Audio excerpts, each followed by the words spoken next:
One thing we really wanted to do at the start is deliver on great player fantasy. And as we started diving, we had two emerging player fantasies that were awesome, the Shinobi and the Samurai.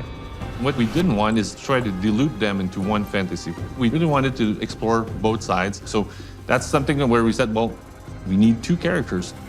The setting that we had, the Azuchi Momoyama period in feudal Japan, was in such a nuanced time. So it was really interesting to be able to work with dual protagonists and develop these two characters as individuals, because we really had the opportunity to explore this era by playing off these two different perspectives. As we worked our way through it and came up with a dual protagonist, it became very clear that Naoe is the stealth character and Yasuke is the fight character. Speed and agility on one side, then brawn and strength on the other. They differ in every possible way we could make them differ.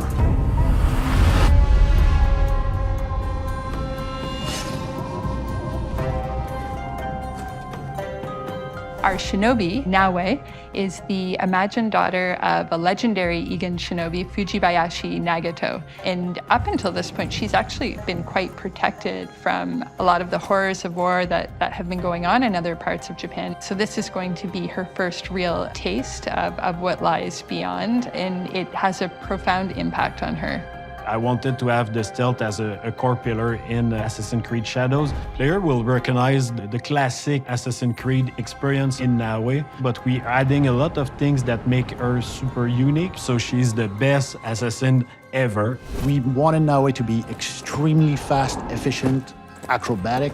We've worked a lot to make sure that she has the coolest, most spectacular parkour we could give her. She can squeeze in tight corners. She can go prone, meaning that the character can go underbelly and just crawl around in the dirt and disappear from view. We really wanted to leverage all the light elements that come with our new tech and use it in a core way for our Shinobi fantasy specifically. So what that means, at night, you have to read the environment and hide in the pockets of shadows that are cast naturally in the world. And that affects how NPCs can see you and if they can sense you at all. What we want the player to experience is the feeling of being the predator.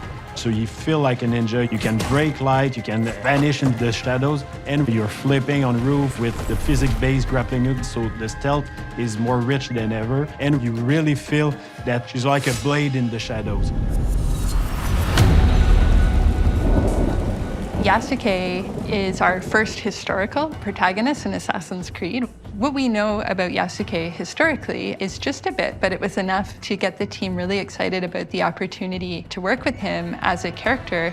He can fight his way out of anything, but he's also super smart and can think his way through things equally as well, and is going to be somebody who always has a commanding presence. So especially in combat, when we think about Yasuke, it's really about dictating how the fight will go. And to do so, we created a mechanic called the posture attack. So he can chamber an attack, and then he can launch that attack to do massive amount of damage and take out anyone. Yasuke is very, very strong. He can barge through reinforced doors. He can lift heavy objects that Naoe can't. But that means that he's somewhat slowed down compared to Naoe. That hurts. On the ground, that's where he shines.